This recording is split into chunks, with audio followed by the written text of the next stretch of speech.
talento, como usted prefiera llamarlos, más de algún jugador lo están viendo desde ahora, ¿eh?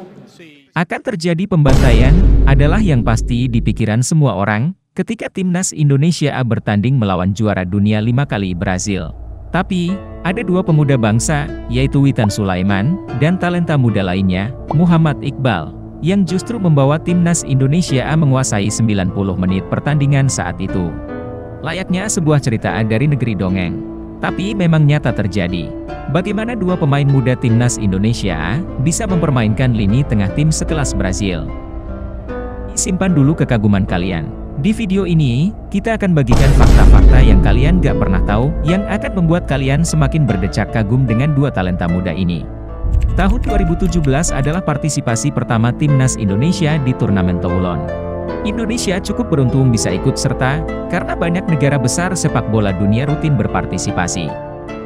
Turnamen Toulon adalah turnamen U20 yang cukup legendaris. Tercatat nama-nama kondang pernah ikut turnamen ini.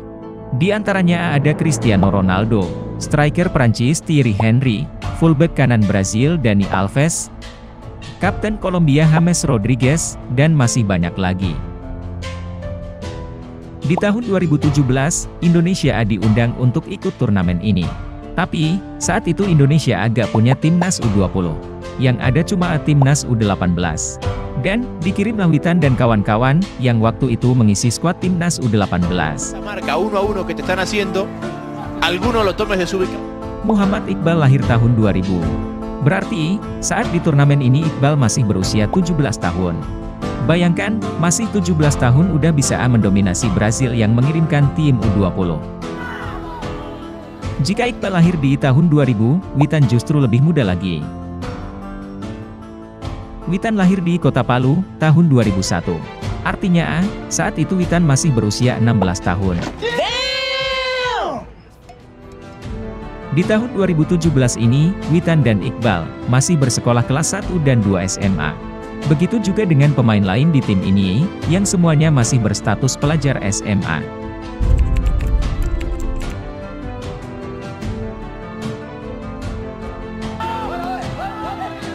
Rifa.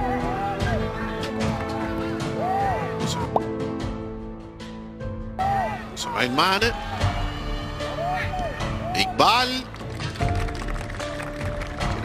Fakta lain yang cukup mengejutkan yaitu, timnas U18 ini adalah tim yang benar-benar baru. Tim ini baru saja selesai seleksi, dan sempat berkumpul hanya 2 bulan saja, sebelum berangkat ke Perancis ini.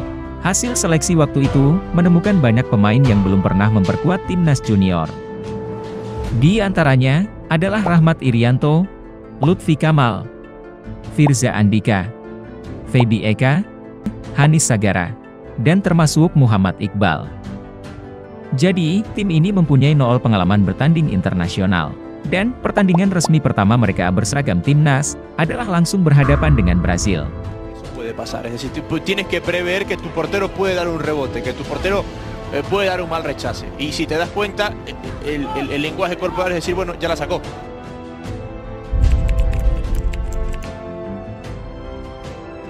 Fakta lainnya adalah, Indonesia bisa A unggul penguasaan bola 52%, berbanding Brazil yang cuma A 48% saja. Lini tengah Indonesia diisi Lutfi Kamal sebagai gelandang bertahan, lalu Iqbal dan Witan sebagai gelandang serang. Muy parecido al primero. Es muy parecido al primero.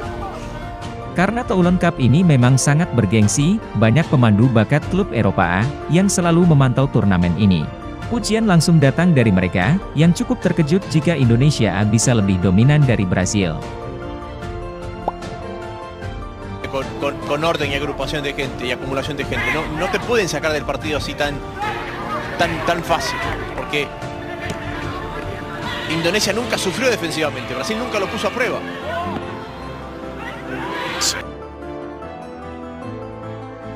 Benar aja.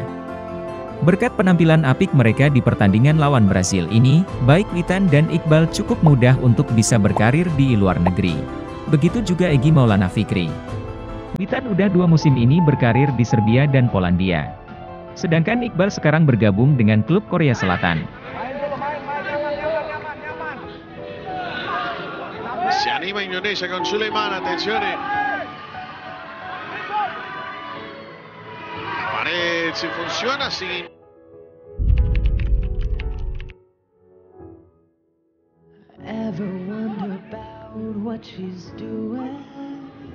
Di menit 50, timnas Indonesia A memainkan bola dari kaki ke kaki yang sangat cantik.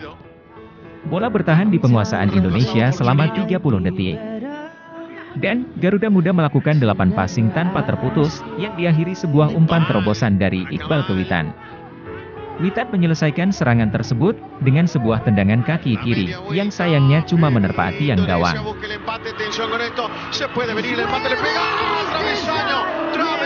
Se salvó Brasil, la tuvo Suleiman. Partido de Indonesia, Jaime.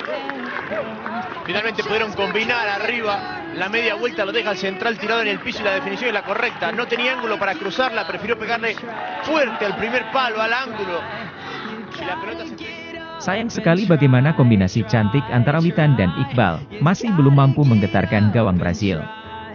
Tapi, peluang Witan ini bukanlah usaha terakhir timnas Indonesia di pertandingan ini. Timnas Indonesia yang ketinggalan 1 gol, terus coba mengurung pertahanan Brasil sampai akhir pertandingan. Umpan-umpan mereka begitu baik, dan terus deras masuk ke sela-sela pertahanan tim Samba. Anak-anak muda ini bisa menguasai bola untuk waktu yang sangat lama, tanpa pemain Brasil mampu untuk merebutnya. Brasil pun, sebagian besar pemainnya dipaksa untuk cuma bisa bertahan di areanya sendiri. Ocasiones puntuales, ¿no? Pero cuando reveas el partido y cuando revean el partido te vas a dar cuenta que sí, que si bien fueron muy claras, fueron pocas comparado con lo que pudo hacer Brasil. Ataque Indonesia, qué buena oportunidad. Akhirnya, Indonesia mendapatkan satu peluang matang lagi, setelah Egy lepas dari kawalan bek Brasil. Tapi sayang, tendangannya masih terlalu lemah, untuk bisa menciptakan sejarah pertama kalinya timnas bisa bermain imbang dengan juara dunia 5 kali. Va a enganchar y le va a pegar Vikri de zurda.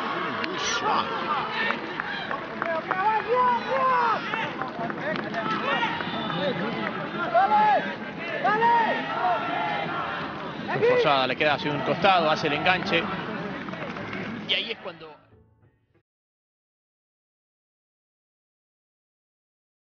Lihat juga seri Sintayong ternyata raja prank di video ini. Klik like dan subscribe, lalu nyalakan tombol lonceng untuk selalu dapat update terbaru dari channel Dribble 9 ini. En ese juego colectivo que tiene Indonesia de salir bien, de distribuir bien, cuando tienen que